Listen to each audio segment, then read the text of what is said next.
That's our investigation. Okay. I read a quote here, it's pretty good. It says, "Any idiot can be brave, but courage is about knowing what's at stake before you go in." Not bad. That's interesting. Because I think that's why you have 20-year-olds who jump on grenades in the war, because, you know, when you get to be our age, we think a little bit more about it. Yeah, that's true. We know the consequences. Yeah, you know what? I met some guys. It's interesting. We were working at the National Training Center. That's where I did my research and training. And we had a mock battle.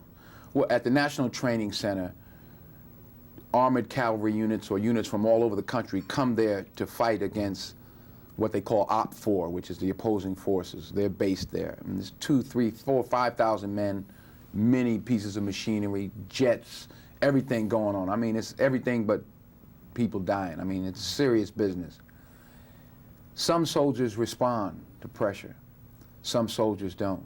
And even in this mock situation, I remember a particular soldier who was in a leadership position, who just, his voice got 10 octaves higher, and he was just and giving the wrong information. And I'm in the where we would call the vehicle with the commanding officer, and he was telling me how some guys you got to pull them in slowly and bring them back. He said other guys he knows who to send out front.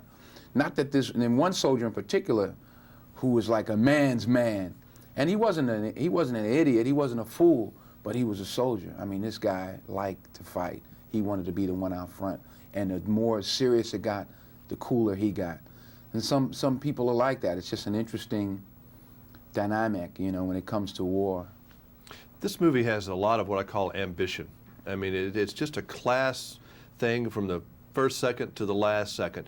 Did you get that impression before you started, or you knew the guy, you knew Ed, and you knew what he was going to make? Yeah, you know what Ed was gonna make, and I think he even outdid himself this time. I just think that he's just getting better and better as a filmmaker. He could see things that maybe we couldn't see, or I can say myself, I couldn't see, because I could see my character, or maybe a character or two around me, but he could see the total picture, and I just think he did a magnificent job. Yeah, I mean, have you seen the movie all put together? Yeah, I haven't seen the final music mix. You guys didn't see it either. That's not the final score and not the final sound edit. But I mean, just the whole thing all put together is just, I mean, he's brilliant. He's brilliant. As simple as that, isn't it? You know, they cut this film real fast, and when they put it together, I guess because it just came together, I said, so Ed, you know, what? He's like, I'd never seen, he was very pleased and very quiet, and because he knew, you know. But on the other hand, you have no clue sometimes when you're taking a project how it's going to turn out, don't you? Because some things disappoint you, I'm sure, and other things do, you know, you're happy. Very, very rarely, I can't think of too many circumstances where it read so well and somehow we screwed it up. You know, usually if it's good on the page, it usually ends up being a good movie. This was one of those screenplays that were just read very well. It was like, this is a good story. This is an interesting story. And he brought it to the screen as well. Are you happy with movies like Crimson Tide? It turned out all right. Yeah. I mean, I couldn't find anybody that didn't like that. I wish it had a little bit more action. Nah, I need a little more action. That was the only thing. You know, that would have taken it to that next level. On had a lot of tension. I mean, there's only so much you can do. Yeah, exactly. There's only so much you can do in that submarine, and that's exactly what Gene Hackman said. He said, "This is a play.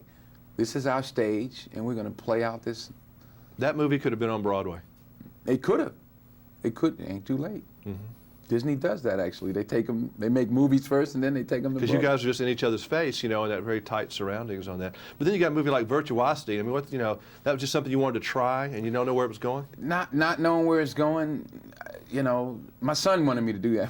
He wanted to do some action. He and his 6th grade partners still think it's the best movie ever made. They're like, oh yeah, that Malcolm X, whatever. But Dad, Virtuosity, that was a great movie. But boy, you are a risk taker, though, aren't you? You do want to walk the line sometimes, don't you? I don't look at it as a risk. It's what I do. I'm an actor. You see, I think if you box yourself into a corner based on making money, then you narrow your scope. You narrow what you're able to do. I'm not concerned about that.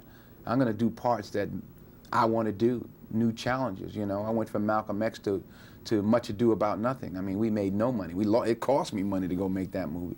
So I'm just in it. I'm in it for the work. I'm in it to grow as an artist. Well, always great seeing you. Pleasure. This is a classy movie, son. Thanks. Like this one. Thanks.